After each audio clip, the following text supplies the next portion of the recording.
Hey, what is up, everybody? Welcome to another episode of the Chasing Daylight podcast, CDP After Dark, as we've liked to, well, I like to label this one. We got a guest with us. It's like I did in the promo video, I said we've been killing it with the guests of late, and no shortcomings this week either with Tyler Munds, aka Fade and Fairway. How you doing tonight, sir? I'm doing super. Thanks for having me. No problem, man. So you're an absolute golf nerd geek like we are. You're passionate about the game. You share all your stories on Instagram and social media. You have a podcast. You did one before. You started another one. Yeah. So you like jive right in with us. So welcome to the show, and looking forward to getting some Pacific Northwest insights from you. Yeah, absolutely. All right, so let's start with you're great on Instagram. All right, Thank you. I love what you do on Instagram. You engage with your audience, unlike a lot of people who I think would benefit by doing what you do. You're just honest, and you're just you, and you don't take any shit from the trolls, which is absolutely hilarious because my God, there are so many of them. Yeah.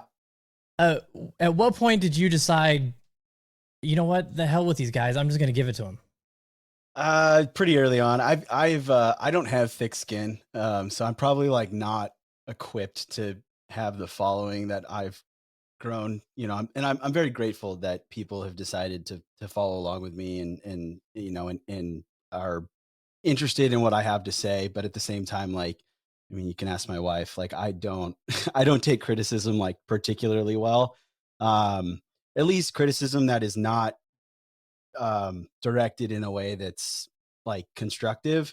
If people are just being mean for the sake of being mean, I just don't do well with that. And so it's like 90% of the content that that's the internet, man. Like, unfortunately, that's just how it is. And so I kind of from day one, I was just like, yeah, man, like, I'm just gonna, if I don't like what you're saying, it's my page, so I'm gonna tell you. I haven't gotten any, big commercial money yet, so I have no reason to, to like not say what's on my mind, regardless of any ramifications. I don't really expect that to change. I mean, some folks have reached out to me, asking to do this, that, and the other. And I've always said, like, well, hey, I might not be the most like advertiser friendly, from a, just content standpoint, because like, I'm not going to shy away from maybe controversial topics that I want to talk about. And I'm not afraid to call someone names. And for better or for worse, that's just who I am. I think that's what creates like a good follow on Instagram, or a good homie on Instagram, whatever you want to call it. Like, be your authentic self, and people will follow because they connect with you. I mean, be your authentic self in all of it. I mean, that is what it is. Yeah, I think someone said to me early on, it's like, hey, if everyone likes you, you're doing something wrong. Totally. If you're so vanilla that like you're palatable for anyone who's watching, like, then you're really like, you can't really develop any sort of like real connections with folks, because it's just inauthentic. And for the most part, people sniff that out immediately and right away. You watch some of these big YouTubers who are pretty in with big commercial, like OEM money. And it's just like, now, you watch some of their old stuff versus what they're doing now. It's just like, God, this is so dry. Like, there's nothing behind those eyes, man. And I can't connect with you on like a human level, because you might as well be Chat GBT, with like a, with like a AI analog face that they're editing into, these YouTube videos. Cause it's just like, you can't be that cheery, that like completely neutral. Like, show me a little bit, man. Yeah. Give me something to either love or hate. I don't, either way. Like Bryson DeChambeau, dude, annoys the hell out of me. I think he is the douchiest person in the entire world. I love watching his YouTube stuff. Yeah. I eat it up. He's one of my favorite. Like, he makes me cringe. Like, he makes me so uncomfortable that I sweat. But like, it's like some really bad stuff that he does. Dude, like, he posted some TikToks couple days ago with the filters, and man, it was a brutal watch. But I'm like, you know what? You know who's not doing that is like Grant Horvat. Not to throw strays at Grant Horvat, but like Yeah, yeah. he's not doing that, and it just I don't know. It to me it makes a difference, and so yeah, I mean, like even if I don't like you, if you're consistent and you have something, you stand by something, like I can respect pretty much anyone who's at least being genuine. Yeah. There's people that annoy me and they post stuff all the time, but I watch all of it. Yeah. Well, because I mean they're being their true self. I mean, can't hate on that. So So how much time a day are you dedicating to social media?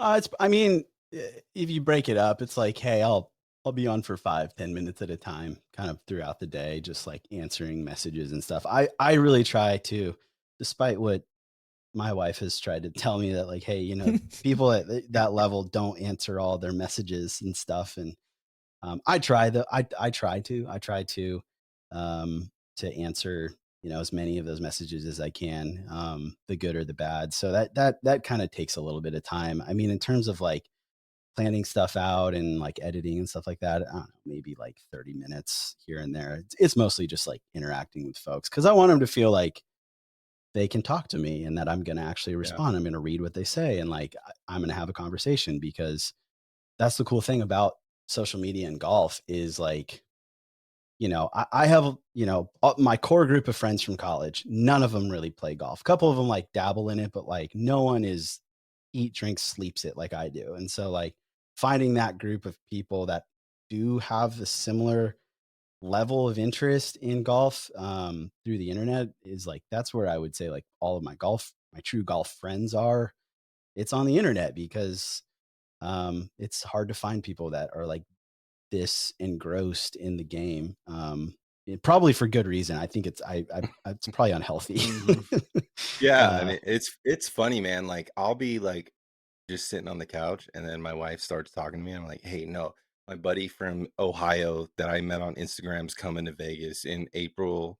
Like we're trying to figure something out. Like, give me a second, you know. And like Mhm. Instagram has connected so many people, and it's like how I talk to a lot of people that I've met through the game, either on IG or actually playing with them one time, Yeah. you know. And it's how we connect and it's how we communicate, and it's like people know that we are from Vegas. We live in Vegas. We're here, and we're here every week. We're all about golf. So whenever any someone comes to Vegas, it's like first hit up, like what's going on this week, you know. And it's like it's so cool, man. And it's like if I would come up to Portland, like there's a couple people I'd hit up and be like, "Are you available?" And you Yeah. were one of them, you know. And it's just like across the country, it's so cool how everybody has connected through the game of golf because we're psychos, you know. Yeah. We love the game, and we're spread across the country, and it's just so cool. Yeah. 100% agree. We're, you know, it's like you're an ambassador of the game. I think that's like another cool thing about the social media aspect of golf. It's like you're like a beacon. I mean, like you said, you know, you try to be like a beacon of golf in Las Vegas, so that when folks are coming through, you've made it known that like you're going to make them feel welcome in, you know, in your home, and try to shepherd them around in the context of golf. And yeah, I feel the same way. It's like, hey, if anyone ever has questions about, well, what courses should I play in Portland, like I'm going to give you my opinion. And you know, if I have the opportunity, you know, if we can make the scheduling work, like I love to try to link up with folks and play some golf and learn a little bit more about them, you know, in their journey. It's such a fun way to connect with people. Yeah, it's so cool, man. So what's your, all right, so let's see, we can go a couple ways with this. Let's do it this way. First off. All right. So let's go with, you know, I'm going to do it this way. Let's talk about this. I want to talk about Live Golf. Okay. Right. Yeah. Live Golf is in Vegas. Got immediate pass today. And I showed you guys this earlier. Got, I mean, super nice media gift when I went there today. This has been my stance on this from the beginning, and hopefully it's true that anybody can go back and listen and hear what I'm about to say, that I've been repeating this. My beef with Live was the guys that left the PGA Tour to go play in Live were talking shit about the PGA Tour and trashing it, saying it wasn't good for them, it was too much, blah blah blah. And that was my beef. I could care less that there was another golf league. It's more golf. I'm a golf fan. I love watching golf. I think the Live product is horrible to watch on their production right now. It's awful. But being out there today, it was a completely different experience. What's your voice on Live Golf right now?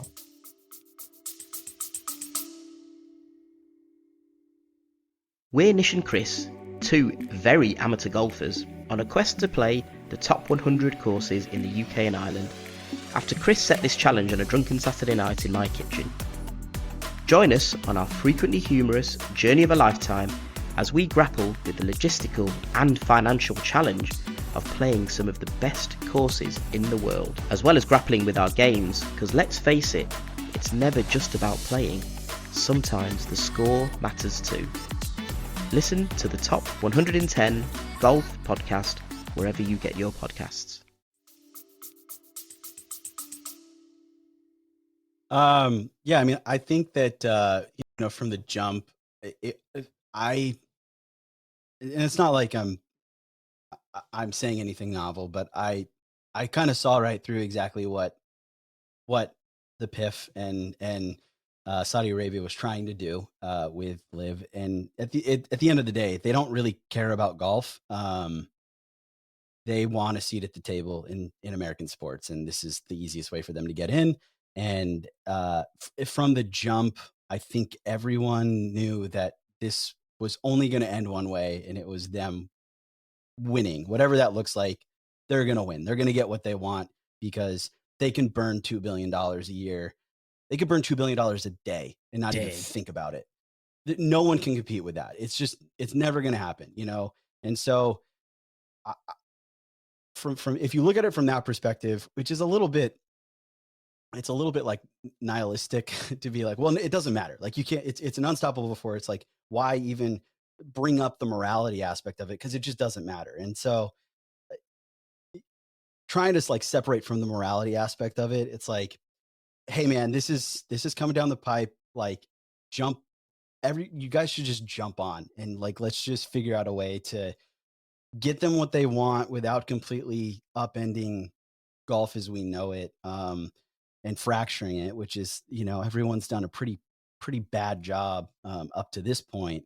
I do think eventually, within probably the next 18 months, we're going to see kind of a convergence and everyone's going to come back together.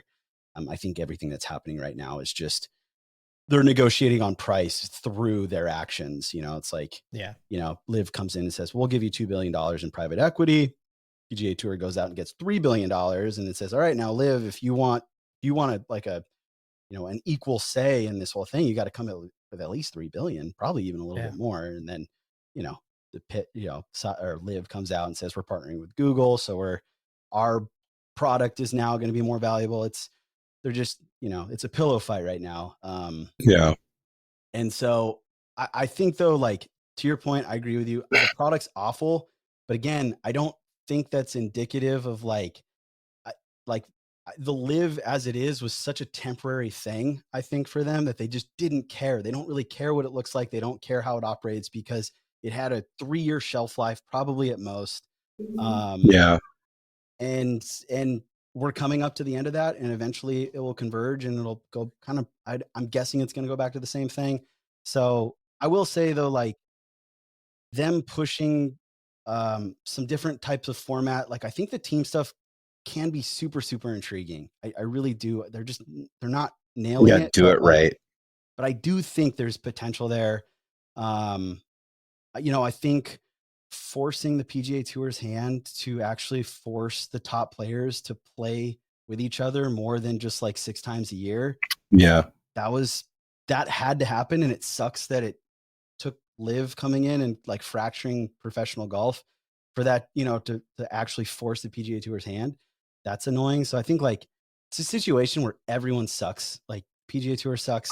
Yeah. Sucks. Yeah. Right. Yeah. It's like, there's no good guy. And like, there's like insane, impossible money being thrown around, and we're gonna have to pay the piper with that at some point. I'm hoping it's not more ads, but I don't know where else you could fit them in. But like John Rahm, supremely talented player, like generational talent.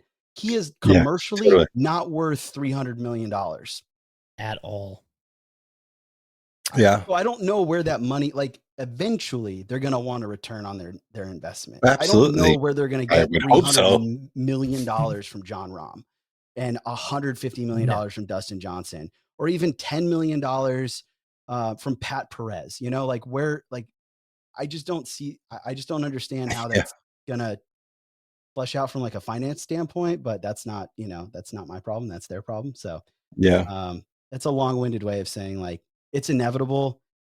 I just think we need to stop pushing, like, just the competitor narrative is silly, because at this point they're really not competitors. Like they're going to have to come together at some point. Like the fracture is too deep. Like it's San Andreas fault. What is that one in California? It's too deep, man. I mean, I was talking to my buddy just about an hour ago, and he was like, have you watched Live this week or past week? I was like, yeah, I mean, a little bit. And he's like, I'm just so fractured. Like, I don't care to watch anything anymore because this guy's here, that guy's Jeremy there. said that the other day. You know, it's and I find it within myself too. Like, I'll probably watch a little bit of Waste Management, but you know, I got to work a lot for Super Bowl since it being in Vegas this week. But it's like I only really care about the big ones, you know, and it sucks because I was a big time, like every week golf fan. Like I'd watch as much as I could, and it's just like it's fractured and just sucks, man. It's just not the same as it used to be, and they're gonna have to come together at some point. Like I think Liv has done a great job pulling good players away from the PGA Tour to make it super noticeable. Like, you know, Pavon wins fucking Torrey Pines. Like, who's heard of Pavon? Yeah. You know? And it's like Pavon's in the mix again. Like, it's going to take, if they want these players that they have, it's going to take a year or two to build them up to make them recognizable. So they can either stick with it and stick through it and build them up as players, or we're going to have to combine at some point. I think they should just do a Ryder Cup style and just do it. You know, play it out. I heard a great take from some, I don't know if this was on Twitter or where, but they said one thing that Liv injecting all this money into professional golf did is it changed the college athletes, because they gave some college athletes some money right out the gate. And if you look at where the PGA Tour was and PGA college and all that, like right now, Ludwig, however you say his name this week, Oberg, he would have like conditional status on the Korn Ferry Tour this year. Yep. And, you know, so then they come in, they give some college kids some money, then they draw some college kids away, and then they give some more college kids. And so the PGA Tour had to go, oh, maybe we need to relook at this and give these guys a little bit more status. Oh, they took some more players. Okay, let's make sure the top guy gets status. The top 10 guys get, you know, and it's really changed to where this young crop of players now has a way to quickly get to the PGA Tour. Would that have happened without Liv? No, probably not. I don't think so. And I was going to say, like, the PGA Tour couldn't have been a hotter start for them with Ludwig and then Nick Dunlap. Like, totally. Just like that's a gift that the PGA Tour got that certainly helps in their 100%. Their negotiations. But yeah, I agree with you. I don't. The bummer is that doesn't happen unless Yasser comes and, you know, starts making it rain, and you know, and it's like, God, does it really have? But that's corporate greed, just like the ugly face of corporate greed, just like intertwined into pro golf, which is so frustrating, because it's like we've got like the talent, the depth of talent in professional golf right now is unbelievable. The opportunity to like the stories that they can tell is like almost limitless, and like we see none of that. You know what we do see? We see like 1,100 Hyundai commercials. for broadcast. Like that's what we see. And it's like, damn, there's gotta be a way. There's gotta be a way that we can do better. I mean, I don't know what it is. The advertisers are paying this huge money. Okay, let's find another avenue to where we can put this broadcast out and not stain it with playing through every 30 seconds. And there's got to be a way. The Golf Channel runs, they had the last hour of the Tournament of Champions, or whatever it's called now, Century, commercial free. And it was like, you can do it. It can be done. So instead of getting an advertiser to pay NBC for that last hour, get somebody else to pay NBC that last hour. There's ways around it. It's just easy money for them right now, I think.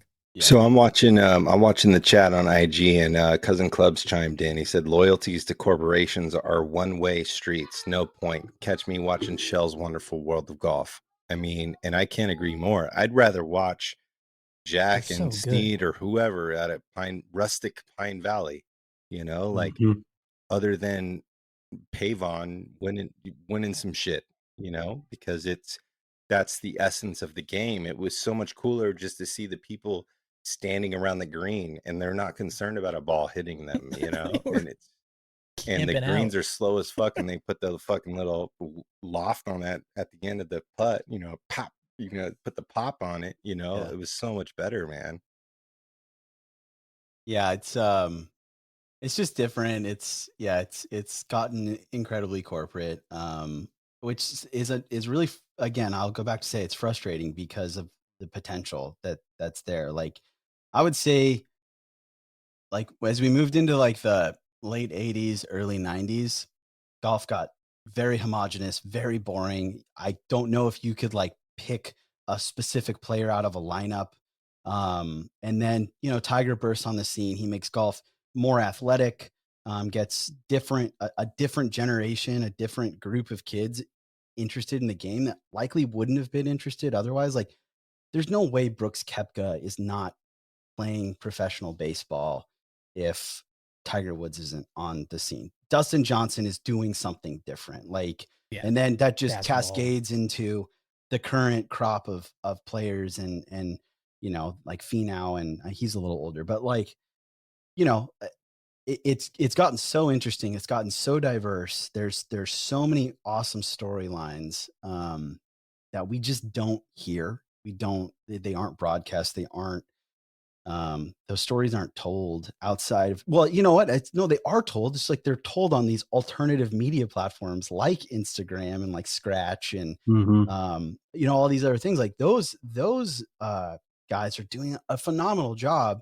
And it's just, it's CBS and NBC and all those dickheads that aren't, that are just showing us some Rolex and Mercedes commercials. Like I'm gonna even be remotely interested in that. Yeah, I think they did a good job with Kisner coming on. I think that was a positive for them. I think they need to continue those type of situations. I think the ball rollback is going to probably be a situation that they're going to have to deal with in the long run too. Yeah. It's just like there's so many things affecting the pro golf world that's just so fucked. Like how can it ever come together again?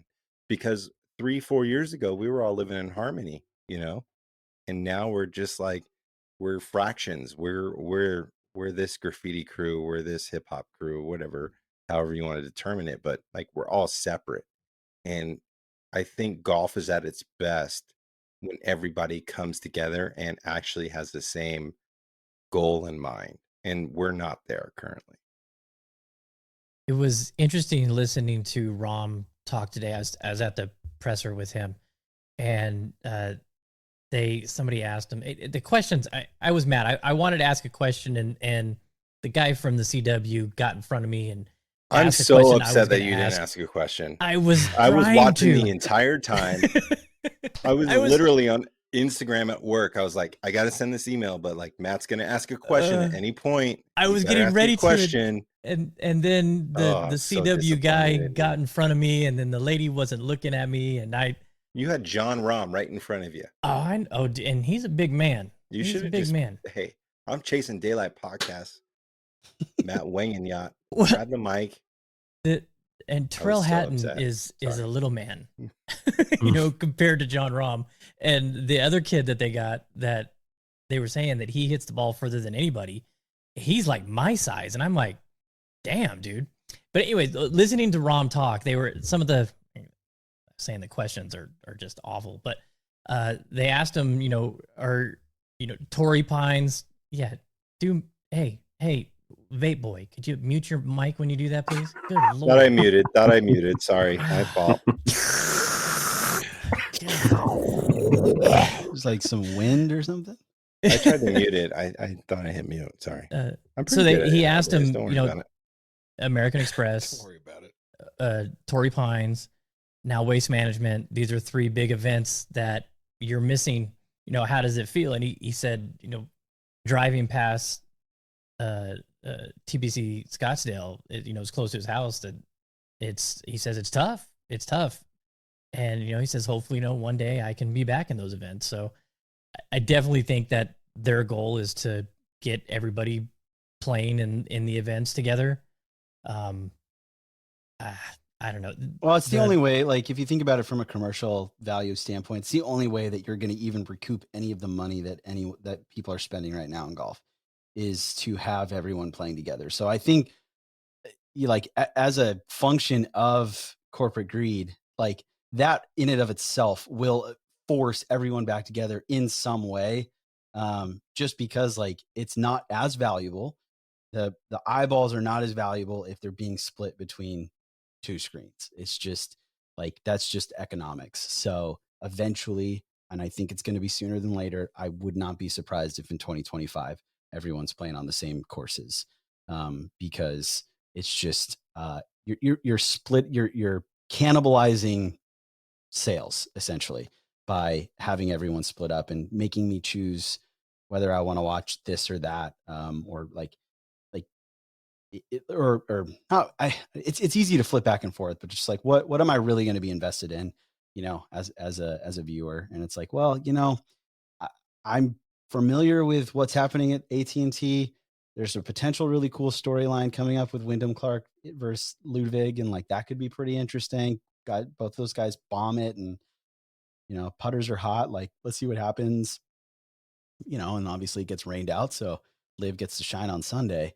And that ended up being really, like, interesting, made for TV drama. And that worked out well until the playoff. What's crazy is I don't know if you guys saw the numbers, like the viewership numbers. Did you guys see that post where it was just like, it was like 432,000 for Liv, and like with a Saturday end, it was like 1.5 million for PGA. Like, how did they even compete? Well, they can't, because I don't know what channel CW's on. I couldn't tell you. Right. It's one of the lower ones. That's one strike. It might be 32. I don't know. Yeah. And then it's just like, what I do think that, like, context is really important when it comes to these things. Like, the AT&T Pebble Beach Pro-Am has been played for decades. Like, there's a ton of history. It's always meant something. It's been a special place. Pebble Beach is obviously a very special golf course. And then this year they actually did a really good job of, like, ditching the celebrities in the weekend, so it doesn't feel like a novelty kind of, dumb thing. It feels like a real tournament. And then you had some actually, like, real good golf being played. It had the potential of being a phenomenal finish. Unfortunately, Mother Nature had other plans, but, like, they did some good work to make that, to elevate that event. They grew the rough, and they, what Wyndham did was crazy. I mean, it's a ball in hand 60, but still, like, I mean, he had a shot at a 57, and it's like, those conditions were gnarly. But it's like that, even if the golf is like so, it's like, well, it's still Pebble Beach. There's still like history, like a lot of history. this Still makes get to see dogs walking on the beach. They need to move Yeah. that though. They got to get that The out date? of April. Yes. yeah. Because Yeah, I mean, 100% it's a date. heightened event now, and you can't let something like wind and rain destroy a round at Pebble, especially when it's, like you said, it was Ludwig and Wyndham going after it. Those two guys were clearly playing the best. I mean, granted, anybody could have came from behind on Sunday, but that being a vaulted event, being at Pebble Beach, it needs to be like in June or Prime time. July. Yeah. Yeah. I mean, That would have been a give it the sick best. battle. Oh, I Sick know it. battle. I know, and we'll And we never know. missed now. out on it. I think that's like the 7th or 8th time though that like rain has shortened or like weather has shortened that tournament. So I think at a certain point you just have to be like, They gotta. I know it's part of the West Yeah. Coast swing, and obviously it makes sense just from like a logistics standpoint to have it around Sure. that time. But it's just like, Yeah, but it's Pebble. Fuck it. right. People are Yeah. gonna watch. People are gonna watch no matter It when. doesn't matter what, True. what Doesn't time. matter. Yeah, if you get Pebble and most of the top players, like people are going to tune in. Yeah, totally. Yeah, I thought it was wild that that Liv chose this week. I know the Super Bowl's in Vegas this week, and there's a lot of eyes in town. And It's a fucking mess. dude, it's great. I was driving on Paradise today, and it was like I felt like I was in a go-kart. There is so much shit going on, and it is.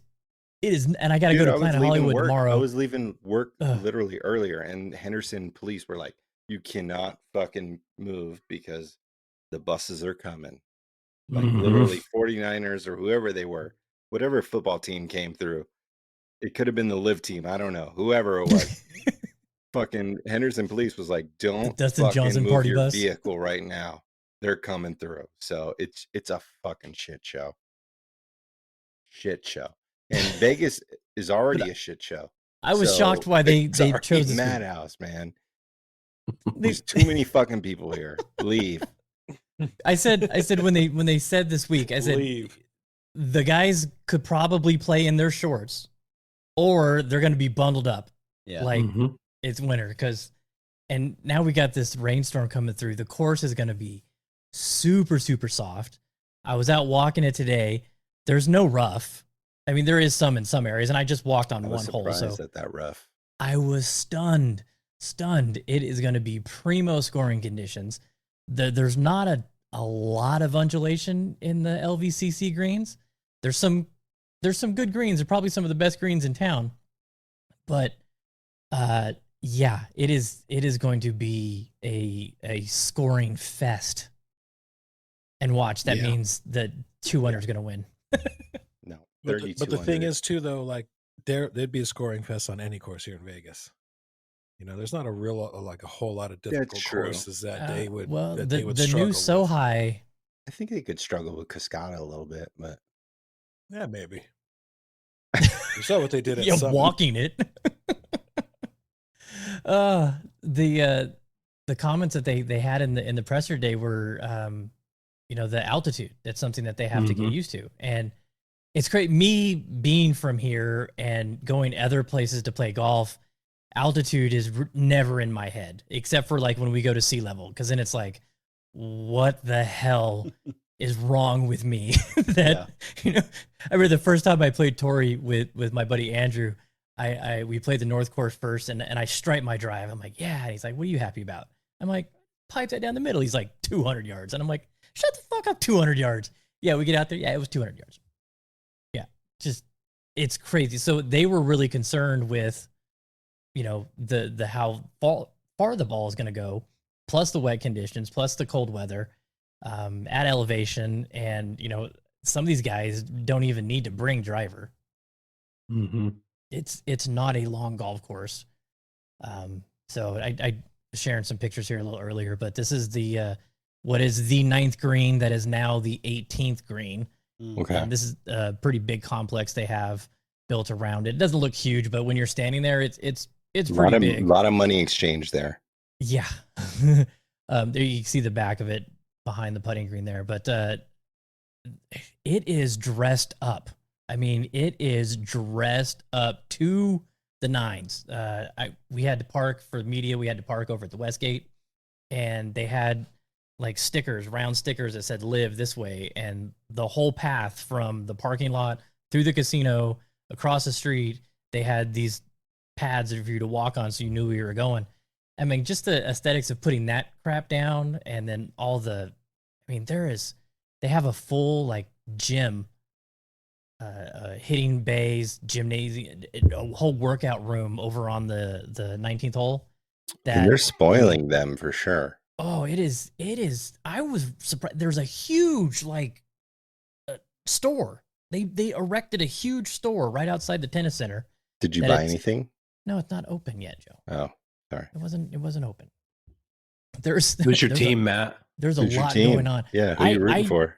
I don't even know a team name. I would have to look at this to see the team names.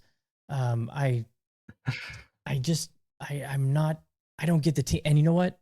The vibe, walking around there today and chatting with people and seeing some of the players. I don't feel the team. I don't feel the team thing. No, I'm not. Yeah, a convert. He's a convert. The team thing is like Tyler said. I will be repping my live bag though. So. Tyler? Did you go to the one at Pumpkin Ridge at all? Did you go swing by there? No. No, I wanted to just to see what it was about, but I had like a work conflict or something. But yeah, I would have gone. Like I said,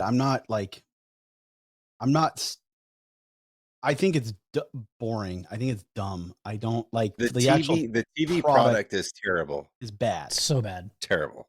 And that's one of the reasons I wanted to go see it here. Yeah. You know, I love golf. I love good golf. I love seeing the best players. It sucks that Vegas has our event in October. It's in the fall series. It's not part of the FedEx Cup. It's now the carryover or whatever the hell it is. So we never get any of the high profile players. Yeah. We thought when they injected the FedEx money into it that we were going to get more. And, you know, we'll get a Ricky Fowler here. We'll get a Brooks Koepka there. We'll get a Phil Mickelson here. It was never a big selection of the top elite players, which is crazy because October in Vegas is absolutely amazing time to play golf out here. So it's going to be cool to see, you know, these guys on one course that I haven't seen, you know, out here. Yeah. And a course that I've played a bunch. Of course we played. To see, you know, what they're going to do to that course. Did they make any? Go ahead. What's that? No, go Dan. I was going to say, did they make any changes to the driving range? They took down the awning, and they erected a 2-level stage thing that you could stand up on 2 levels and watch. But no, it's still short. Okay, so they're not shipping people at a national. No. There's no buses to national. Well, that's what we had heard. Yeah. No, Bryson will be plunking the apartments on the other side of DI. no problem. No doubt. Yeah, for you, Tyler, Las Vegas Country Club is like situated in the heart of the city, and it's like the old Vegas school, area. Like it's Dean Martin, it's Frank Sinatra, it's Sammy Davis, it's flat, it's a really fun golf course. It's got a lot of history and a lot of character, but it's got a 220-yard range. Yeah, the range is. So Bryson can hit a 9-iron. Got it. Yeah, totally. And he'll put it into some fucking car's windshield on DI for sure. So yeah, they're gonna have to tell him, don't hit driver. Go in the simulator. What we had heard was that they're gonna ship the players down to Las Vegas National, which is probably like 2.5-3 miles away, maybe. Go hit on their range, which probably wasn't even long enough anyway. No, that's they'd probably just have to take one of the par 5s and just have them hit balls off the tee box. They're going to borrow balls from Top Golf. Yeah. There you go. Oh, they got the limited flight balls there. Flight balls. Yeah. There is a 19th hole at Las Vegas Country Club, though. I would love to see this tournament come down to like, hey, there's a tie. Let's get on the 19th hole. Because Michael Jordan has won some money there, I know. So, yeah, no. What they'll do is they'll continue to play the short par 5 over and over and over and over and over again. Oh my god! Yeah, this place is nothing for them. The comments on social were hilarious. Hey, move them up a box. Hey, back them up a box. Yes. Hey, have them start from the fairway and they have to hit 7-iron. Just change it up a little bit. Good Lord. They were the exact same 3 shots all 3 times. Yeah, it's gonna be interesting. Tyler, have you ever been to Vegas to play some golf? I haven't been. I go to Vegas probably 4 or 5 times a year for work. Because all the trade shows are down there. Yeah.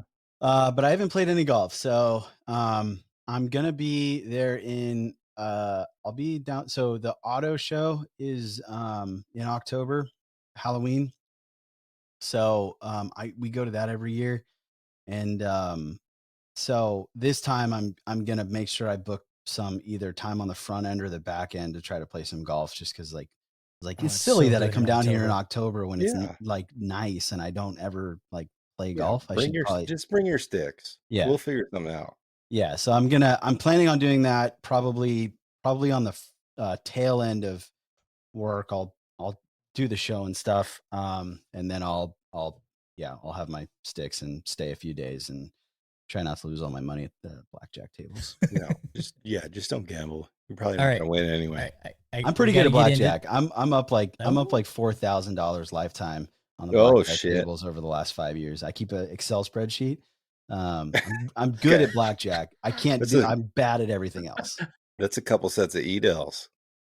Just Right about, there, yeah, right? just about.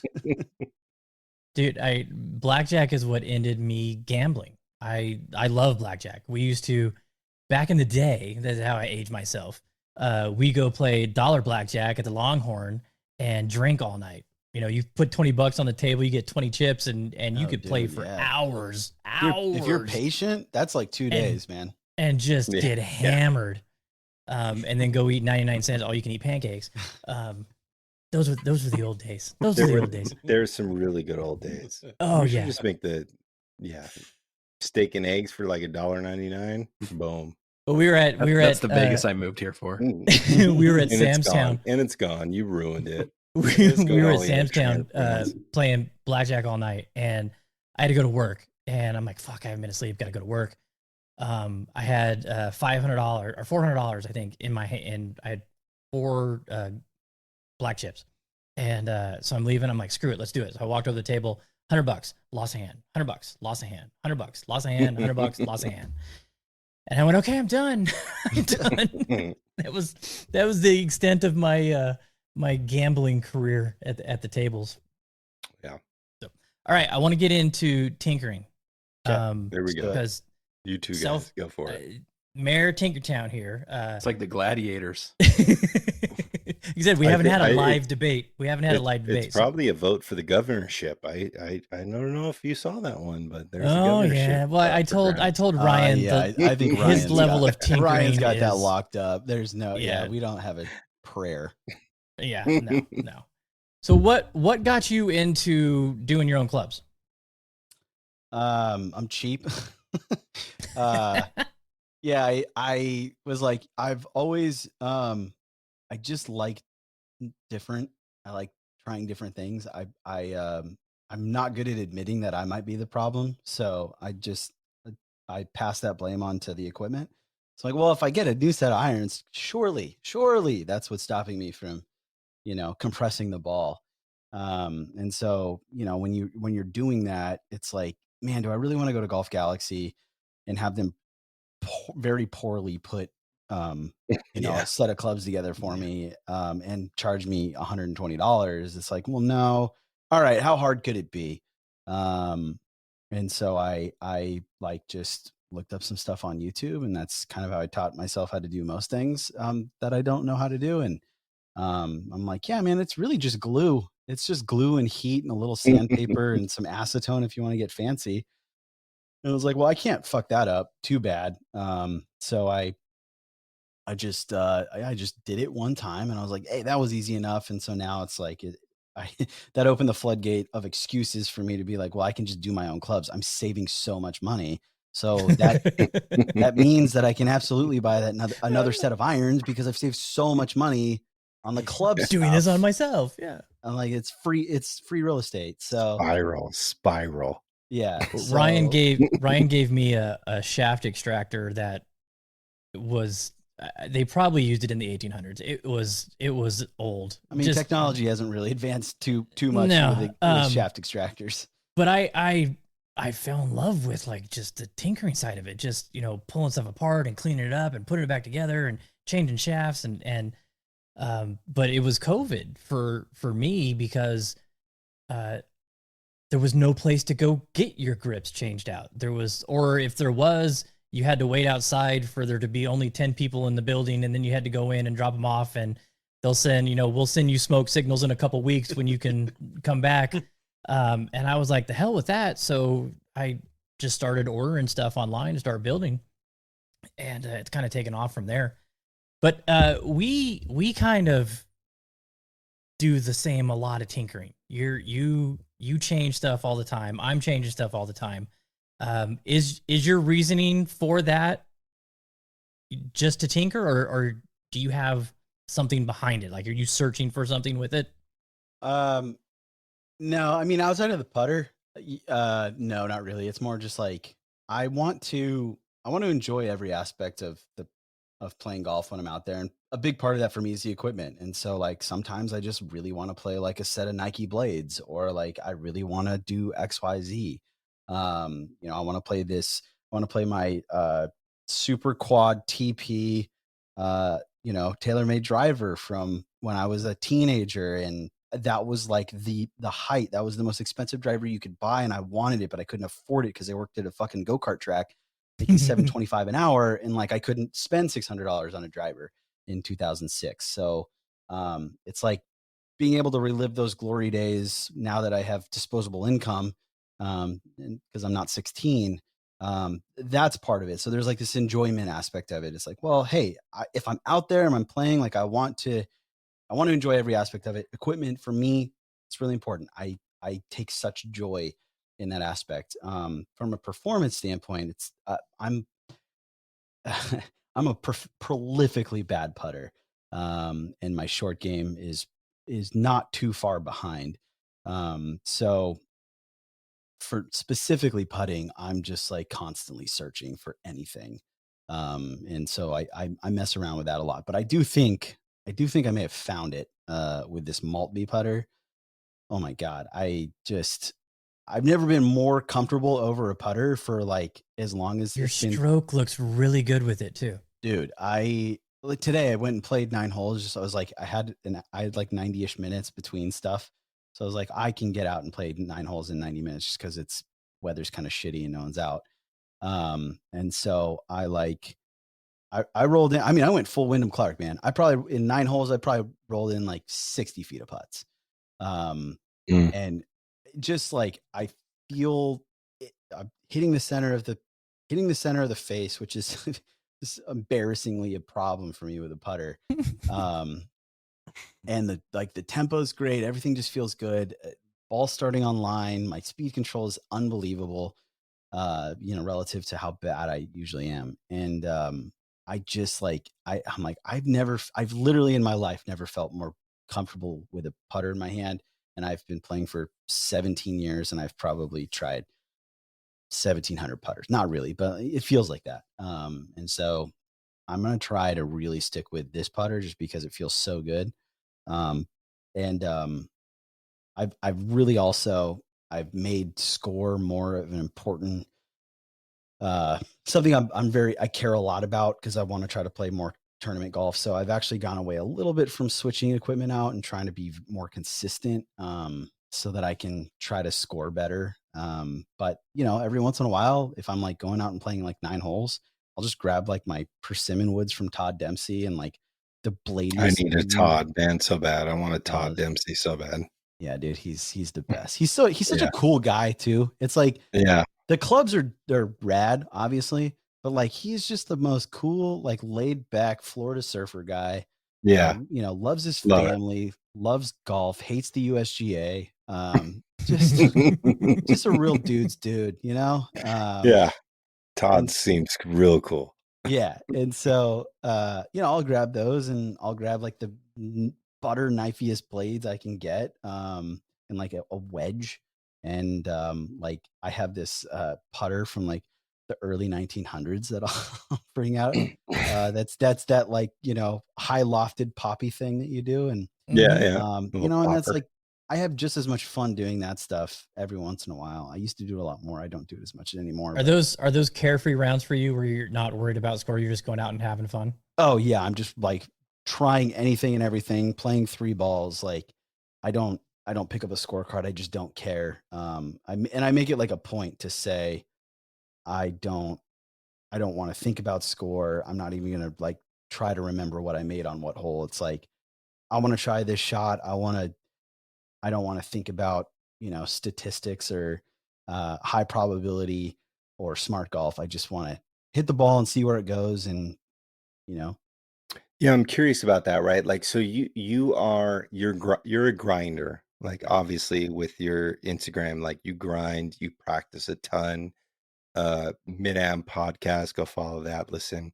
But It's good. you are a grinder. So, how often are you just going out to just like fuck around? Like you Yeah. said, it's not pull often. whatever clubs. It's not as often as I should. I think that for me, I have a tendency to get so hyper fixated on a goal, which is, like my goal last year was to be able to qualify for the Oregon Am. I kind of shot myself in the foot. I got so hyper fixated on that, and it became so not fun. It became more of like an obligation. Like, dude, I got to practice because I really want to do this. I want to get this done. And it became more of an exercise of checking boxes than actually enjoying the process. That I didn't even get my handicap low enough to be able to enter the qualifier. And so this year I've kind of taken a step back and said, hey, like, let's try to set a more reasonable goal, understanding that I haven't played like competitive golf in almost 2 decades. But then also like, I want to make sure I enjoy the process the entire way. So like, I now try to go out at least a couple times a month and say like, hey, you know what, today, like, I'm not even going to bring like my modern driver. Like maybe I'll bring my mini driver just to feel comfortable. But like for the most part, I'm just going to play whatever. And I'm like trying to force myself to do that a couple times a month just to like reset, take all the expectations out of it, and just go out and like hit the ball and just like be athletic and just have fun, and not really think about positions or think about, am I getting shallow, or am I compressing the ball, or, am I sticking to my exact putting routine that I've been trying to grind on? Like, well, I can worry about that tomorrow, but today I just want to like try to hold this putt, or today I want to try to hit this like punch 4-iron that I have no business really trying to do, but whatever. If I lose the ball, I lose the ball. I've got like 6 more in my bag.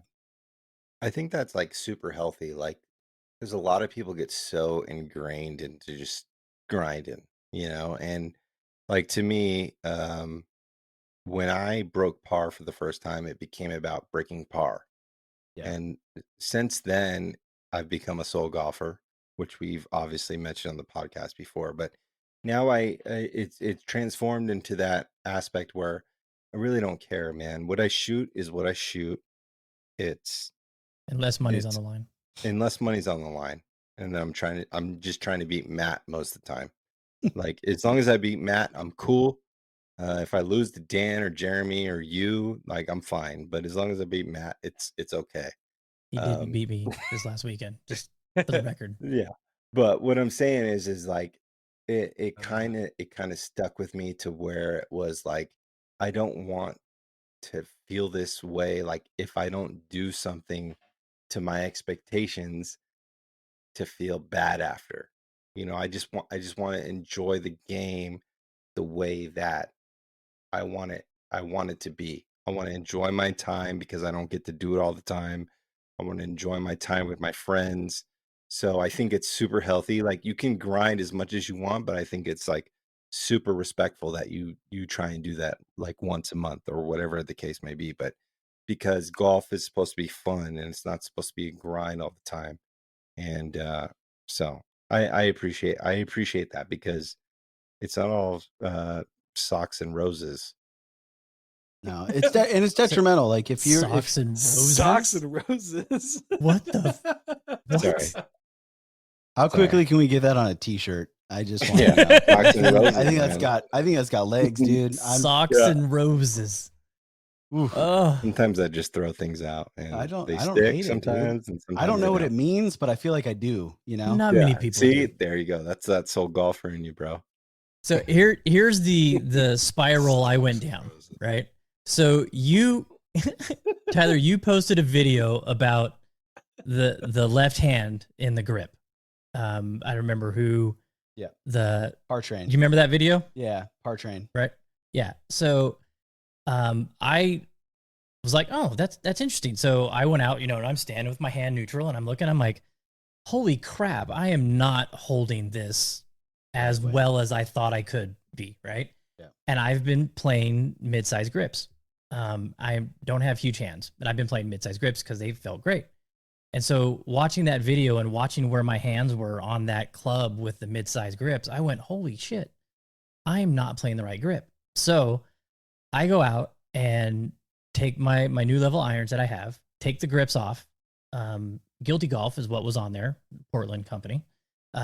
Cool. And I put on some pure grips that I've had forever. Put them on. And I'm like, oh my God, this feels so much better. It felt so much better. So I'm happy. I'm working on this new grip and new swing. Everything's feeling really good. And then my buddy Connor, he's been helping me with a couple swing things. He's like, how long are those clubs? And I'm like, they're standard length. And he goes, dude, no. How tall are you? And I said, I'm 5'8". And he goes, I'm 6'1" and I play standard. What are you doing playing standard? He goes, that club is too long for you. I can see it in the videos. And I'm like, all right. So I go out and I was swinging the Adele iron, right? I had air blown on grips on those, so I put some standard grips on them. So I go out and I measure it, and I never measured those clubs when I got them. They showed up. I was so excited that I won them. I threw them on the swing weight scale to check what the swing weight was. I'm like, I can game these. Let's go. Yet those were a quarter inch over standard. Yeah. Yeah. Well, because their graphite shafts are a little lighter, so I to get the swing weight to be what it's supposed to be, you should go a little longer. I will say, not to put I don't want to contribute to another spiral, but I'm a staunch believer. I'm a staunch believer that most fitting systems put people in clubs that are too short. So me, I'm 5 foot. I'm 5'9", right? I'm very average height, and 5'10" with shoes on, which is basically 6 foot. And I have kind of shortish arms, not super short, but they're not as my wingspan is not my height. It's a little bit shorter. I have to play half inch over standard. Well, one, biometrically, that's to get into a posture that is going to prevent injury and allow me to put the correct forces into the club. I need a little bit longer clubs. But also, one of the things that I see a lot of people do, and I used to do this too, is that they grip the club in a way. Sorry, I have a grip remover here just for but anyway, they grip a club where the butt of the club is into their palm right here. And so when you see people's gloves, they have a hole right here. You shouldn't ever have a hole there. Yeah, no, you shouldn't. So realistically, you should look at Anthony Kim. The way he gripped the club is actually how a lot more people should be gripping a golf club, because nice gap. Yeah, a little Choking bit, down. a little bit at the end here. Because if you're thinking about the leverage that you can put on this club, if you have the butt of the club in here, you've lost almost all of the leverage in the strongest part of your grip, which is not your pinky. It's these fingers right here. So if you have the grip here where all of the force, the angular force of the shaft Jeremy's grabbing a club on here is it's reliant on your pinky to be able to hold it there, you're robbing yourself of the ability to swing faster. if you, I mean, literally even half an inch. And that's really the only reason I play half inch over is so that I can choke down half an inch and play standard clubs. Is so that the strongest part of my grip has full leverage over the shaft so that I can put as much torque on it as I want. And I'm not reliant on the weakest part of my hand to keep everything structurally sound. So I understand your friend telling you who's tall saying like, I play standard clubs. Well, I would argue he's playing clubs that are way too short for him. Probably. You're playing clubs that may or may not be too long for you. I would venture to guess they probably aren't, but even if they are, grip down. It's not going to hurt like that. It's only going to help you to grip down a little bit and get. Oh, I went way beyond gripping down. Okay. Well, here's the thing. So I'm just saying, like, I when people are like, oh, I'm playing clubs that are too long for me. It's like, you're probably not playing clubs that are too long for you. So I cut them down with the lighter grips changed the swing weight dramatically. And then I cut them down. It changed it even more.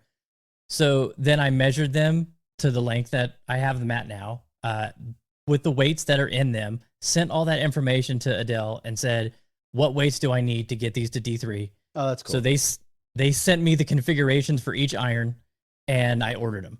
That's and dope. so I got them in and I played with them this last weekend with the lengths that I believe are the right ones for me because it feels so much better. Hey, that's with the right swing weights, with the right grip, and my irons were money. Love that. Yeah, but that's the level. I don't just, take it a little bit at a time. I go all in. I jump all in. Yeah, he does.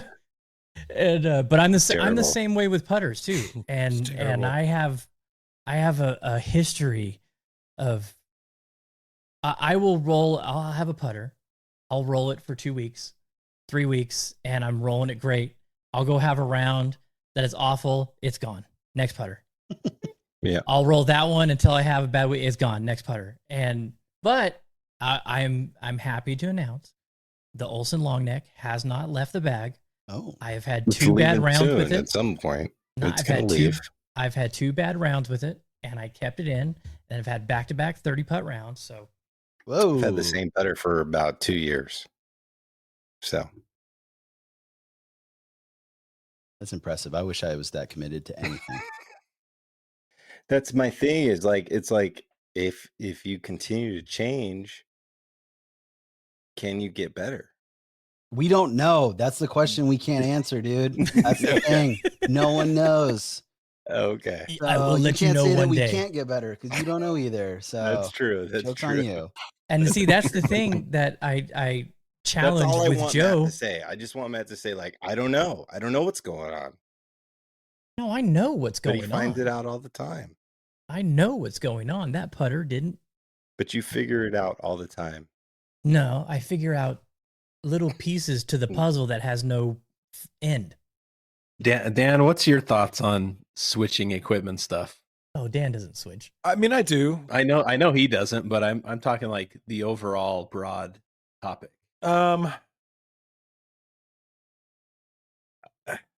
Well, here's the thing. I mean, if you're going to switch and stuff, I mean, I think there could be advantages to that because you could actually, finally find yourself into something that you like. But if you're doing it 20, 20, 25, 30 times, a year, switching shit out, it's like, bro, you've tried everything. So why don't you just pick something and go with it? But or try something else. Maybe Okay, it's 31. I guess Maybe it's 31. It could you be know? 31. Maybe, but yeah, I've had the same clubs for the last 10 years.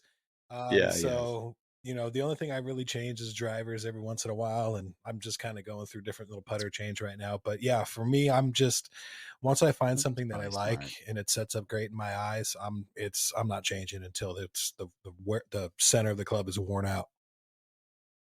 Yeah, I think there's a full on like put in your ballot for governor of Tinkertown because there's a lot out there. So, and I think you guys are 2 really good candidates. Yeah, I think you have different agendas too. I will say I would probably have to recuse myself from the race, to be honest, just because like I have really forced myself to like not mess too much with stuff as a function of just like trying to be as consistent as possible, because like I want to try to play tournament golf. But yeah, I would say probably 2 years ago, I definitely had I had a case. I could have written speeches. My campaign manager would have been the easiest job in the world. But yeah, today maybe not so much. Yeah. So here's what else I did this last round. So I've got the NLU, the driving iron from New Level, right? And I had the hazardous. Quick tangent. That is, I think, probably one of the best driving irons in golf right now, outside of the really Strixon. In my opinion, I bought one. I've hit it. I'm like, there's not one that sounds better or looks better at address. But They're so good. So good. So I had a hazardous red smoke hybrid shaft in it, and it was too light. I just couldn't get the swing rate right. I had a ton of lead tape on it, and I just couldn't get it right. And so our buddy Roden, who's one of the fitters for New Level, I sent him a message, and I'm like, hey, so the 4-iron from this Adele set, I'm not gonna game. The iron shaft is the same iron shaft that I'm playing in all the other ones. It's the recoil dart. I go, any issues with putting that in that? I play it as a 4-iron, and he's like, no, give it a shot. I said, all right, cool. Pulled that shaft, put it in. Then I was like, well, you know what? The hybrid was wrong too. It was off on swing weight as well, and I got a bunch of lead tape on it. So Trey was over here and had some stuff built and left me a hazardous red smoke fairway wood. And I'm like, hybrid and my 5 wood, same loft. So, all right, let's do that. So I check it. Boom. Ideal swing weight. Okay. Pulled the hybrid, put the 5 wood back in, and hit both of those, the UDI with the recoil dart in it. Killed it. Just every shot I hit with that was just money out at Paiute. And the 5 wood was just wow. So, I mean, sometimes it takes tinkering to find something that works. But the problem is I'm going to go out next round. It'll suck. And then I'll check it. Yeah. Maybe. All right. History denied. The Oilers lost at the T-Mobile Arena tonight. So they do not tie Pittsburgh with 17 straight wins. BGK all day. Let's go. Yes. All right. So a couple bits of office work we got to do here. I want to give a congratulations to this gentleman right here, Mr. Matt new Tarek. New baby. Him and his wife have a newborn. Matt will be back next week doing our forecast for us for the weekend, and he's also back in the VGN. So good on him. Other VGN news. Congrats to Doug Schrader, sitting here with the legend Butchie. He won the SNGA net flight for the Tournament of Champions. He's also our Spades Flight Player of the Year. So congrats to him. Real quick, want to show, this is what Paiute looked like. I mean, yeah. Whew, it is in your Tyler, you got to come out and play Paiute with us. Let's do it. Book me. This best facility in town. Just amazing. Tell me date and time. I'll be there. Oh, especially if you come out here in October. Yeah, Halloween. Yeah, I'm here on Halloween night in Vegas. So let's go. We'll go sometime after that. And then I stumbled across this. Raise your hand if you wore those ever. I have a pair of those children's ones in my. No, those are the senseis. Those are better. What were those? Trunk, though. What are they? What is that? Those are trues. Oh my God. I didn't know That's one of the original trues. Was it like their first prototype? No, that was one of their first. That Ryan Moore actually wore. Oh, I saw those in the Sandlot, right? The Benny the Jet. I'm pretty sure he wore those. Benny the Jet. I mean, Yeah, they've Flyers. come a long way. Congratulations, True. You've come a long way. Dan was sharing some photos of the new stuff with us on our group chat. And I'm excited about the spiked, man. I got to tell you, like, I'm gonna be big on the spiked shoes. I'm hoping that especially for you up there, the wet conditions. Yeah. Well, I posted a reel today, and all the comments are like, "Jesus, dude, did you put the mic on your shoes because it's so squeaky?" And I was like, "No, man." I'm like, I do think though that like the spikeless might have a little bit to do with that. So Yeah, I'm all in on the spiked. My problem with the true spikeless is that I wear them to the grocery store. I wear them to Yeah. work because it's all the. I only wear trues where whatever I do, so the tread gets worn out. Yeah, I wear So the knit ones in the summer, like that. I just wear them everywhere. I just Yeah. They're you so know, and so comfortable. yeah. By the time I You get on don't the even need golf course, socks. yeah, they're yeah, just they're worn not out. they're not really useful. I might yeah. as well just play barefoot. Right. And then one last order of business. I've been chatting with the other guys here about potentially doing a little small batch release of a head cover. This is the prototype design. Would love to get some feedback from everybody. If you're on YouTube watching this or Instagram, let me know what you think about this. If it's, we can get enough people interested. I'm talking, 12 to 15, 20 of these maybe. That's it. So let me know what you guys think, and we'll do that. Uh-oh. You got some hate, Tyler. What? Whoa. Oh, Nathan. Oh, yeah, you're right. Yeah, dude. I fuck the establishment. I'm sorry. I'm gonna say it, but Oh yeah, go for it. dude, Do it. I'll wear a t-shirt at Riviera. Watch me. Oh yeah. I'll be in For a handcuffs minute. probably, but It's better to be comfortable than not comfortable. I mean, honestly. Jeremy was so excited when he saw because Jeremy's going with us to Bandon for the first time. oh And man. he was so excited because he saw us playing in t-shirts. He's like, "You can play in t-shirts?" Yeah. You can do That's whatever the best thing fuck you ever. want, dude. You just can't Yeah. drive a golf cart, which I think is also really cool. Yes. Awesome. Yeah. Yeah. That's right. Unless you're handicapped. That's true. They do have golf carts there. They're just Yeah. you have some gotta official come with a paperwork. doctor's note, Yeah. notarized. Yeah. You gotta come I may prepared. do that. Because the way my knees are acting right now, it's cold, so I'm hurting. I've always wondered if you like, because I really want to get one of those Finn scooters, like those yeah. Finn golf scooters. I've always wondered if like you could bring your own scooter, if they would be like, nah. I don't. I feel like they wouldn't. That's sign a good. waiver. I don't think they would push Yeah. back. Yeah, I don't know. There might be you can't operate it on the ocean holes though, because we don't need any cliff Yeah. jumping. Remember what 4 or 5 impact? Dude, What- could what- you imagine the Yeah. videos though? Oh, my Or god, back. dude.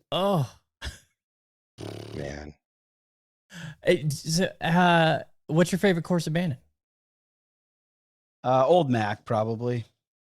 I think it's probably like Old Mac, then OG Bandon.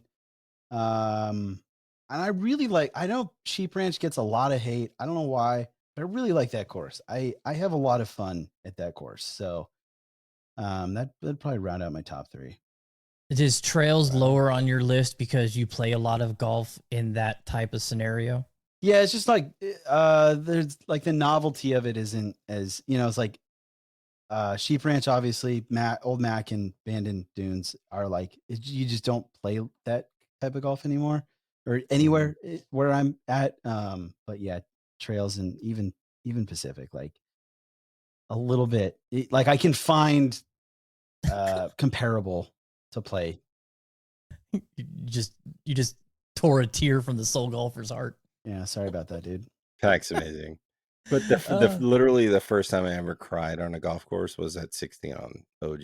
So Yeah, no, I mean it's first time I ever stepped up to that tee box, I literally started weeping. Yeah, because I never seen anything like it in my entire life. It's It was intense. it It's a good embarrassing. place. Yeah. It was embarrassing.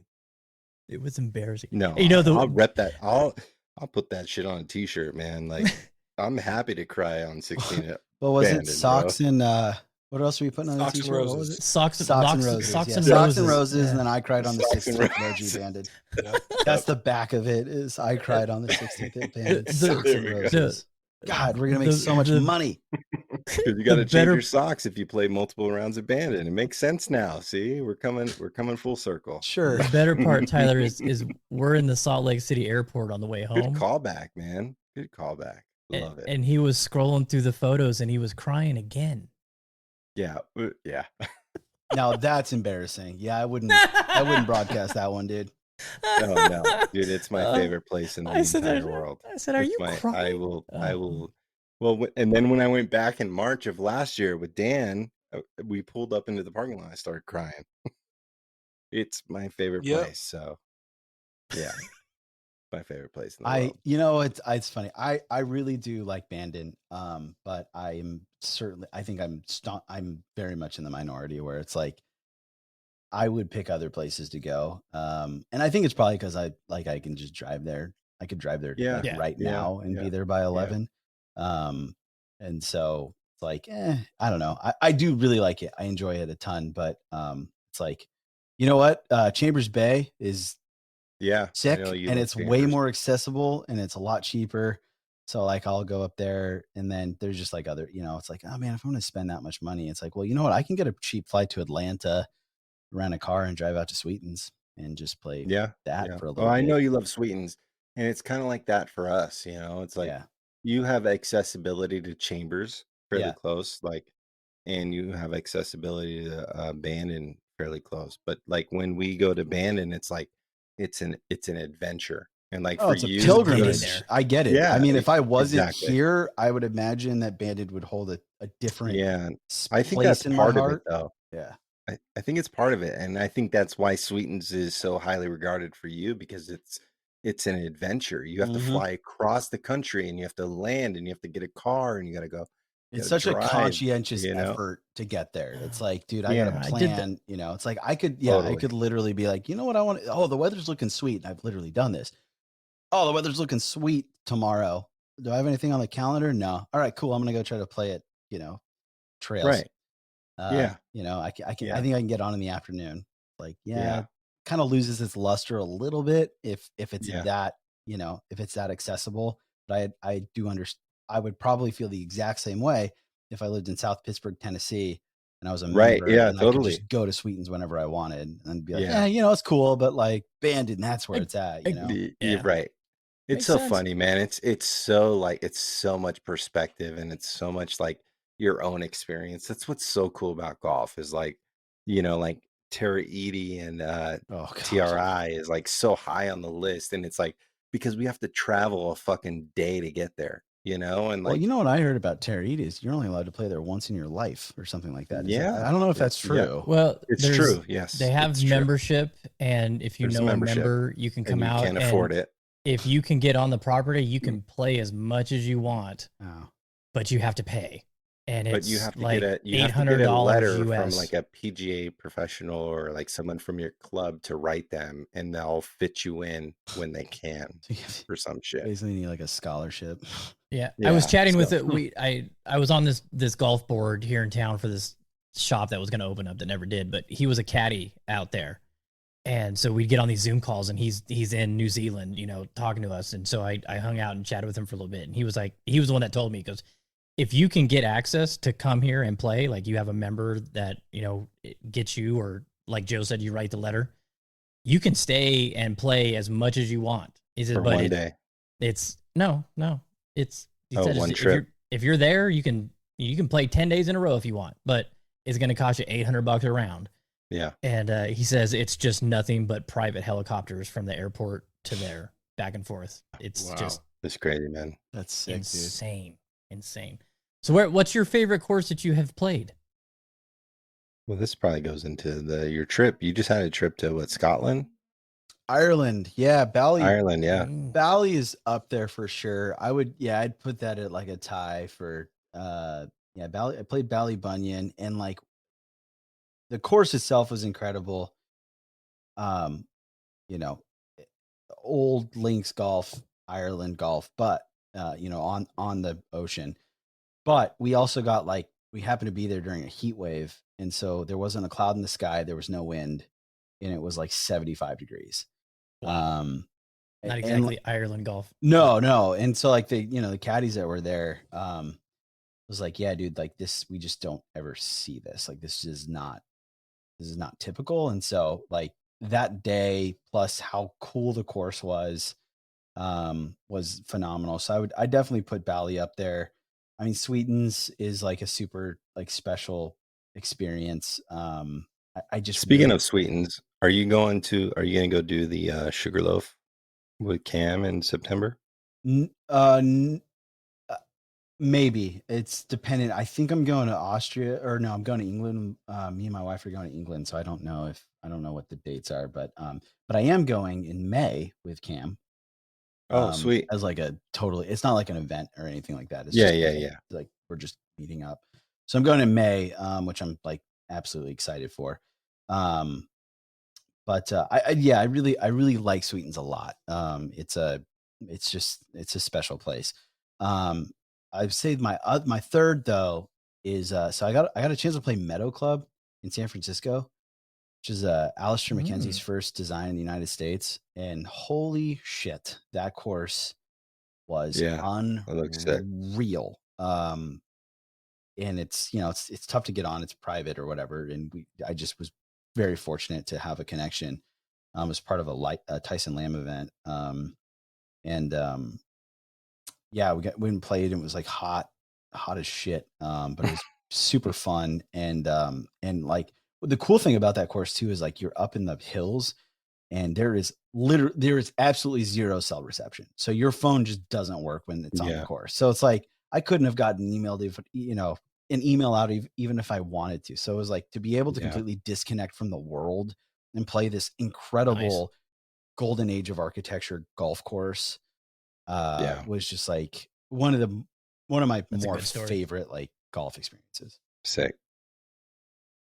Okay, so real quick, we'll wrap this up, but I want to give some time to the MidAm podcast that you started recently.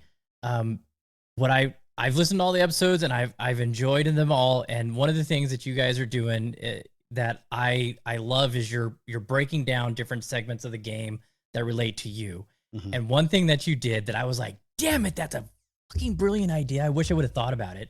Is you guys did a golf book review. Yeah. Which there's no way in hell I'm getting these three fucking fools to read a book and then let's talk about it. So much respect. I know Joe reads books, and I know these guys do. I'm just fucking with them. But yeah. Dan's like, no. Yeah, but the balls to do that, because I mean, I sat there and I'm like, because one, I had read the book, so I was like, I'm gonna listen to this. But as I'm sitting there going, God damn, this is a great idea, I'm also going, nobody gives a shit about what they think about a book. So kudos to you for doing that. And that's some of the different aspects that you guys are bringing to the table, because the golf podcast market is flooded. I was talking with a couple people earlier today about it. There's so many out there. We're thankful that we've been doing this for as long as we have, and have no desire to stop doing it. So anytime new shows come out, I always listen to them just to see, hey, what's going on. So much respect to you for the different angle you guys are taking. Thank you. Yeah, I think like for us, we said it from the get. It's like, hey, if the only people that listen to it are us when we're listening back before publishing, like that's fine. Because at the end of the day, all we want to do is like just sit down and talk golf, like for an hour a week. Set aside some time for us to talk golf, and like specifically the things that we care about, which is the really nerdy stuff, like the mechanics and thoughts on swing and weight shift and and all that stuff, and getting better. Like we both, Nathan's a really talented player. I'm trying to get better, and so we both like want to get better, but we're also like we've got other shit to do. I have a job, and I have a wife and a dog, and he's got a job and a wife and 2 kids, and there are other priorities, but we both still desperately want to be better at golf and play better golf, and I want to play tournament golf, and he does as well. So if nothing else, it's an opportunity for us to just like bounce ideas off of each other. And if other people want to listen, if other people feel like they can gain anything from it, that's great. And we hope that people take that opportunity to do that. And we've had some incredible guests. Like tomorrow, we sat as I mentioned, we sat down with Drew Cooper for like a little over an hour and just talked through I mean, if you know anything about Drew, he is the longest hitting amateur in golf. That dude absolutely pumps the golf ball. He is insanely athletic. And he knows his shit when it comes to human physiology, and optimal training and everything that goes along with that. And so like some of the things that he said, I got a lot of I got a lot out of it in that conversation. And I think other people could. We talked to the other day, that it won't come out for a few weeks, but we talked to the US women's MidAm champion, Kim Den, who won in 2023. She won the USGA MidAm Women's Championship. And, she's a 31-year-old chemist for Dow, out of Michigan, and, finds time to play. She's a true MidAm, in practice and play. And like some of the insight that she gave us on how to be competitive and how to practice efficiently, like as someone who's got, we all have jobs. None of us are doing this full time. Right. Like being able to figure out how to be as efficient as possible, and still like get better and still want to enjoy the game. Like that's kind of the question that most people that play golf have, because none of us are pros. None of us have the money to just spend 8 to 10 hours a day on golf as much as we would want to. And so like that's really our approach. And so I think heading into this next season, we're just about, we've essentially recorded the first 12 episodes, which we're calling season 1. Season 2 will be more focused on like our actual play. And so we're taking a page from, like, we really both enjoy the Chasing Scratch podcast and how they go about the actual like play aspect of it. And so we're going to be checking in with each other on how we play and trying to be competitive from afar, because he lives about an hour south of me, and so we're not able to like link up all the time. And then also like sprinkle in experts that can help us get better. And then as folks, want to listen, they can hopefully glean some information from that, and they can get better too. And at the end of the day, like that's all we really care about, is just encouraging our obsession with the game, and then finding every opportunity we can to get better. Yeah, I think you really found like a niche that's not really captured yet. So that's awesome. And to speak on your point, like talking 1 hour a week, like these are the homies right here, and we're gonna do it anyway. So might as well just put it down on pen and paper, Right. Which is it's awesome just to spend some time with these guys and you and all of our guests that we've had. Like we're gonna do it anyway, so might as well. Yeah. Well, you know what? Actually, I gotta say, oh, that would be fun. I gotta say, so my putter, I cannot take any credit for that, because the only reason I learned about it is because Nathan, he was like, yeah, I bought like a putter, I bought this Maltby putter head from GolfWorks, and I got the shaft and I put a arm lock grip on it, but I'm not using it as an arm lock. I'm just kind of using it as a counterbalance. And so we went out and played a few weeks ago, and I saw it and I'm like, oh God, that looks cool. So I just ordered all the components, slightly different grip, but ordered all the components. I was like, I'm just going to try it out. And then like, I'm like, I think this might be the tool that I need to use to get to a scratch. So I have to give him credit. Yeah. So it's funny when you posted that video of it, the Maltby fanboys came out of the woods. Oh my they God, they were like, what? Yeah. They're Somebody's like, talking about better. And I was like, all right, calm down, guys. Like that's a little much. There's certainly things that are better, but it's the most underrated putter in the history of mankind. It's there, Maltby. Yeah, guys, it's like let's keep it in the pants. It's really not. But it's pretty good. So, but I do have to give credit to Nathan, and I do actually one more. Sorry, to another callback. In reference to the Ballybunion thing, the other thing that made it incredibly special was my wife got it for me for she got me the round for our first anniversary. So we had planned this Ireland trip months in advance, or like a year in advance actually. And I had zero intentions on playing any golf because we were only going to be there for 7 days. It was going to be kind of like a bang, bang, bang, bang, bang. Didn't have time to play golf. And then for our first anniversary, was the paper anniversary, she printed out the reservation for the tee time and gave it to me, which is so, she's so like thoughtful and unique. Yeah.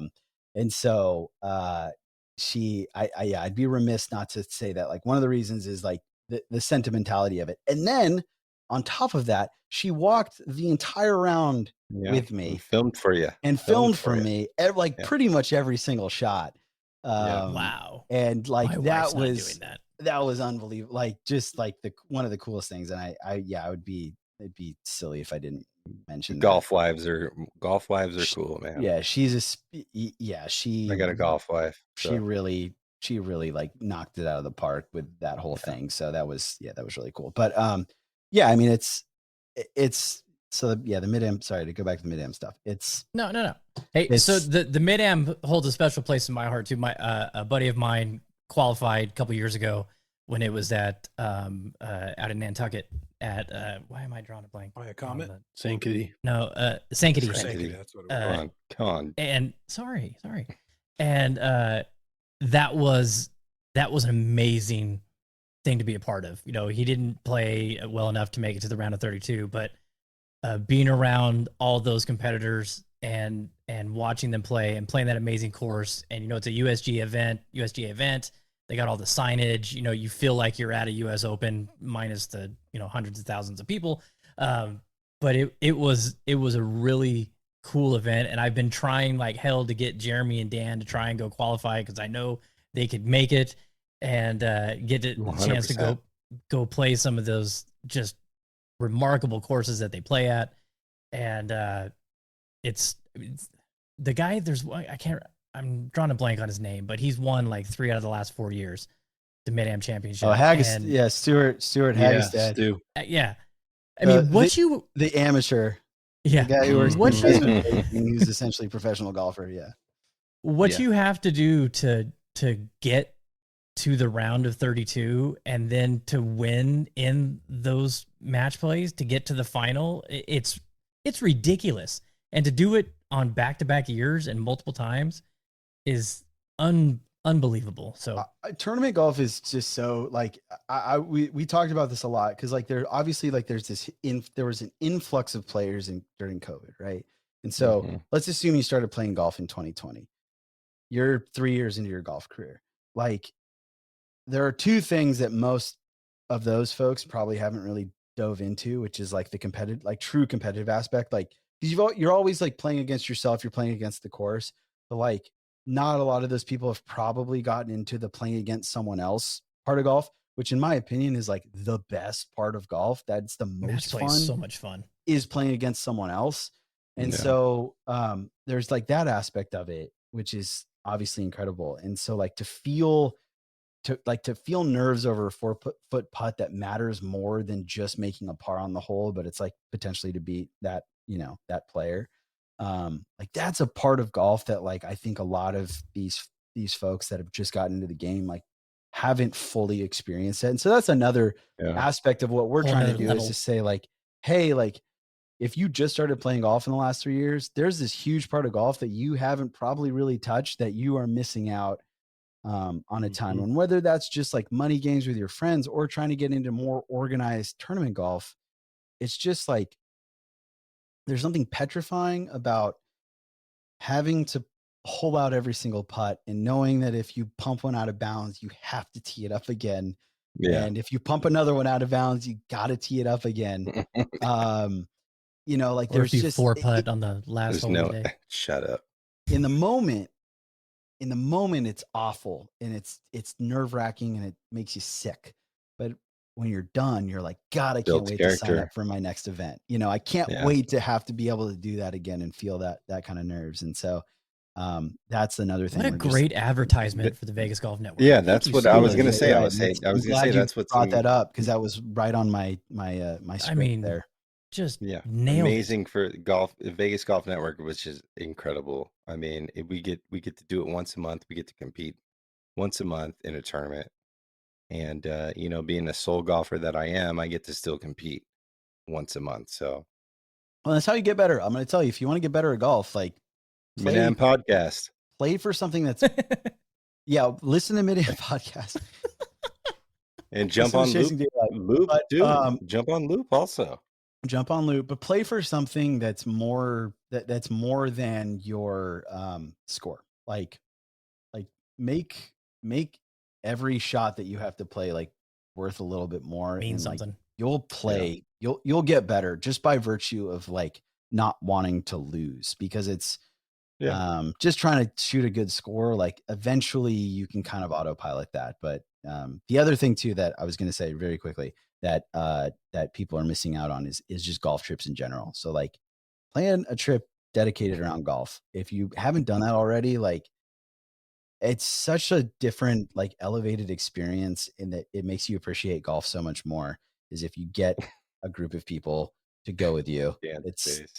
Dad, you just made you don't Dan's have night. to tell me and Dan about that one, man. Yeah. Like, Dude, we're I am big. in forever golf trip mode for till the day I die now. Me too, man. Oh, Always. and Matt and It's- Jeremy, just so you guys know, I put in a quote for Sand Valley 2025. The booking window's open. It's in. It's in. Nice. Yeah. Nice. So do it, guys. Sand Valley, Pinehurst, Bandon, Stream song. Stream Song. Like just pick one and Branson, do it. Missouri. Yeah. Sure. Hell yeah. You know, yeah, Tobacco Road, you know, that whole Yes. the Robert Trent Jones Jr. trail, like all that stuff is Don't go to Cabot though in Canada. Not worth it. Really? Don't listen to this guy. No, yeah. don't do it. No, he Don't had a tell me bad that. experience. Experience it for yourself. Don't tell me that. Don't do it. He had a bad experience. Go, Tyler. The links course I'll just blows go. away the cliffs course. That's all I'm saying. Well, yeah, To okay. fill that's your fine. soul, Go, Tyler. Golf courses Go. can be better than other ones. That doesn't mean it's not worth going. Jesus. Don't do it. Okay. Save yourself the I'm gonna save go. yourself the time. I'm just gonna Yeah, go. do it. Just Yeah, to go. and then report back, Tyler, because we Mm. need to know, because he's been shit in our ear with this for 3 years. You now, just hate so. Canada? Is that what it is? You're just No, like, I love. Hey, just we not a big Canada guy? played a course in Halifax that was fucking amazing, and I'm like, God damn it, we should have just stayed here and so played you this just hate course Nova for. Scotia. Yeah. No, He's not- Halifax he's- was if in he Nova watches Scotia. Curse of Tough. Oak Hey, all the Island. Nova Scotia listeners, I'm really sorry. That's tough. He was man. trying to find the Curse of Oak Island. Big He Oak didn't find Island it. fan. Yep. Love Halifax. It was a fun city to hang out at, but Cape Breton Island, y'all suck. Wow. Yeah, You heard it here I know. first. Jeez, man, that's tough. Yeah, that's I trust Northern my Ally. dad with a lot, but I don't trust him with this one.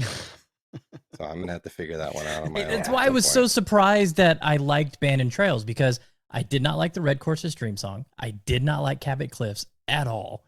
And then we go to Bandon, and I'm like, another fucking Core Crenshaw, great. And I was like, oh, this Now place it's is his favorite amazing. place ever. Ever. Oh, yeah, you can bury my ashes on the 14th tee box. Absolutely. All right. Yeah, that went over well. yeah. Nobody believes you. bury my ashes. That was the best part. Yeah.